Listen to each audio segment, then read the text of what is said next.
Hi guys, I'm 敬語。皆さんこんにちは、どうも、いっちーです。YouTube 撮るのが初めてなんで、ちょっとなんかいろいろ慣れてないところありますけど、私がこの動画を始めようと思ったきっかけが、一番にこのコロナの状況をこの世の中に知らしめたいっていうのが一番なんで、これからちょっと私がどういう風にカナダでコロナに影響を受けたのかっていうのを話していこうと思います。ちょっと自己紹介させていただきますと、私は名古屋の外国語大学に通ってる、3年で休学してワーホリに来たやつです。1って呼んでください。ワーホリが何かって分かんない方にいると思うんで、説明しますと、ワーホリっていうのはワーキングホリデーって言いまして、1年間海外でバイトすることができる、ビザってやつですね。それを使って、私がカナダにトロントに来たわけですけども、あっという間にコロナに襲われちゃったみたいな、そういう話をねして、どういう風にコロナがこのカナダに影響して、ほんでどういう風に私たちのその留学生にとって影響したのかっていうのをシェアできたらなって思ってます。ということで早速私がどういう風にカナダで影響を受けてたかっていうのをもうちょっと順番に紹介していきますね。まず最初、2月22日に私入国したわけですよ。もうねもう知らない土地で1年間過ごすんだみたいな、こんなところでバイトして、こんなところで新しい友達作って、いろんな面白い楽しいこといろんな思い出作るぞみたいな風にね、もうワクワクしてこの国に入国したわけですよ。でもやっぱり最初の日ってさ、友達誰もいないし、日本人誰も知らない状況で、もう見知らぬ1万キロ離れた場所に突然来たから、やっぱり不安があるわけよ。本当にもう友達できるかなみたいな、仕事見つかるかなみたいな。で語学学校に行って、徐々にやっぱり友達ができていくわけよ。特に日本人とかね。ほんでもうイエーイみたいな、放課後とかにイートンセンターっていう、めっちゃでっかいショッピングモールがあるので、もうトロントの市内で一番でかいよみたいな、もうそういうショッピングモールとか行って、もう毎日のようにホストファミリーの愚痴行ったりとか、もう次泊まるところっていうか、次の住まいどうするみたいな話したりして、普通にマジ楽しかったわけ。例えばティム・ホートンズっていうドーナツ屋さんがあって、それがここでの一番有名なチェーン店なんだけど、そこ行って、もうマジどうするみたいな、これからとかナイアガラみんなで行きたいよねみたいな、もういろいろな計画を立ててたわけよ。もうもうこれから1年間楽しみだなみたいなってなことをしてたら、どんどんコロナが深刻化してって、オンタリオ州って、このトロントがあるオンタリオ州でも何人出ましたみたいな、みたいな、どんどんやばくなってねみたいな。でも最初の頃はやっぱり友達たちと将来子供できてもさみたいな、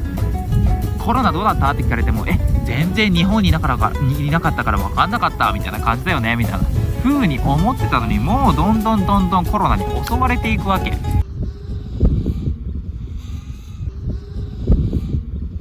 そしたら3週間目の日曜日だね。日曜日にもう学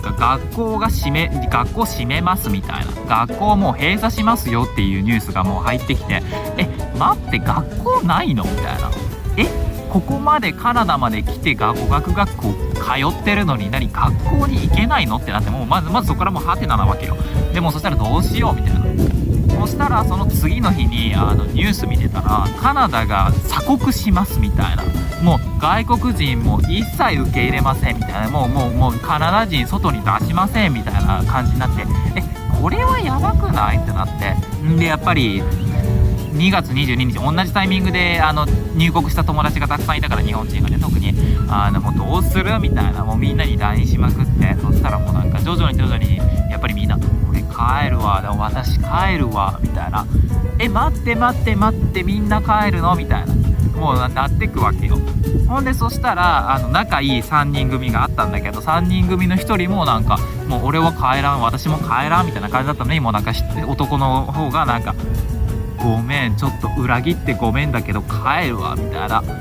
待って嘘でしょみたいなってなって、でもどうしようってなってたんだけど、とりあえずその女の子とずーっと話し合ってて、もうどうするみたいな、私たちワーホリだし、ワーホリって1年に1回しか取れないし、休学もしてきてるわけだから、ここで諦めるのもったいなくないって言って、とりあえず頑張ろうって感じで1週間そうやって話し合ってたのね。そしたらその1週間後、もうその女の子もごめん、やっぱ私帰るわみたいな、嘘でしょってなって、でつまりもうそれで私はトロントでできた友人全員帰国。もうトロントで一人ぼっち。もう終わったと思って。もうそれ言われた瞬間にもうどうしようと思ってめちゃくちゃいろんな人に相談したのね。友達に相談したり、親に相談したり、あと最終的には留学ジャーナルで私来てるんで、留学ジャーナルのカウンセラーの人に相談したりしたんだけど、結局残った方がいいんじゃないみたいな言われて、どういう風に思ったかっていうのを説明しますね。トロントにとどまることのデメリットとメリットがいろいろここに書き出したんだけど、スマホの中にそれでいろいろあって、で一番大事だなって思ったのが英語をやっぱり上達させにトロントに来てるから今帰りたくないっていうのがすごい強かったのね。なんでかっていうと、私大学2年生の夏休みの時に3週間だけアメリカに行ってて、カリフォルニアのロサンゼルスの近くら辺に留学してたんだけど、その時に3週間だけだけどちょっと英語喋りやすくなったのね。ちょっとスラスラ言えるようになったみたいな。でもその感覚でいたのに帰国して1年経ったらもう友達に「お前アメリカ行く時より英語ひどくなってね」みたいな「みたいな「それな」みたいな、そんな感じになってて、これはやっぱり帰国すると本当に英語力って落ちるんだと思って、だからやっぱり今帰国したらそれこそ私学校ないし休学してるわけだからってなったらもう英語喋る機会ねえと思って、それはここまでのお金を払ってトロントに行きたい意味なくないってなって、おおってなって、もうこれは帰国するのやめようって思ったのが一つ。あともう一つが空港が怖い。帰国した後にまず着陸するじゃんね。でそれからどうするかって言ったら、まずテストを受けなきゃいけないんだけど、テストを受けるために並びます。そんでテスト受けます。そしたら12時間結果待ちます。で結果待つのもホテルがいっぱいだった場合も空港で待たされるわけ。空港でもただでさえ飛行機でさ12時間ももうコロナにかかるかもしれない状況の中で閉じ込められて、これでそんな12時間耐えてきたのにまた12時間空港で過ごさなきゃいけない。これはマジで怖い。でしかもその後に例えば陰性でしたみたいななったとしても14日間のホテル滞在が待ってると。その14日間のホテル滞在、いや国が出してくれるならいいよ。実費だもん。実費だし、しかもそのホテルに行くまで公共交通機関使えないから、もう帰国者で埋め尽くされてるバスの中に詰められてもうポン送られるから、もうコロナかかるやんみたいな。でもそれが怖くて本当に帰国できないっていうのも理由の一つでありましたね。あとは結果的に日本はコロナの数減らすのになぜか知らないけど成功してるけど、当時は日本の友達とかがめっちゃもう遊びまくってたし、もう人々の危機感どこみたいな感じだったから、これは帰国したらやばいなと思ったから帰国しなかったっていうのもあるね。やっぱりこっちだとソーシャルディスタンスってもしっかりやってるわけで、もう日本でもやってるけど、そのスーパーに入る人数の制限とか、その制限して待ってる人の列ももう絶対に2メートル以上もうみんな必ず開けてるわけよ。だし当時はもう公園とかもう全部禁止、もう立ち入り禁止。こういう風に遊具もね完全に封鎖されております。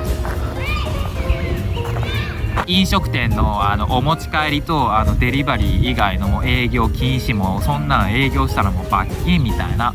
もういろんなことがあって、だからやっぱりこっちにいた方が安全だなって思ったわけ。でも実質今日本の新しいコロナの感染者数とか1日に50人とかいうレベルで、でもこっちっていうのはトロントはもうずっと最近500人ぐらいだったので、やっと落ち着いてきて300、200みたいな。昨日はだいたい250人ぐらいだったんだけど、結局こっちはソーシャルディスタンスとかやってるけどやってない人がたくさんいるっていうね。そういうことなんだよね。テレワークとかもしっかりしてるし、ソーシャルディスタンス店とかでも店とかでもやってるけど、でも結局やっぱり遊んでるやつらがたくさんいるのかなっていう。でちなみに今私が何をしてるかっていうと、することないじゃんね。何をしてるかっていうと、例えば DJ したり、こういう YouTube とか始めてみるとか、あとは新しいホームステイが2ヶ月だけの元々の予定だったから2ヶ月経った後に新しいところに移ったわけ。今シェアハウスしてるわけだけど、シェアハウスイコールまあ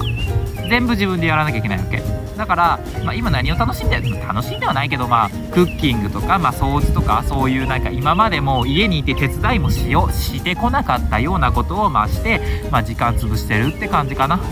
これからどうするかっていうことなんだけど、これからとりあえず、徐々に規制が緩和されてってて、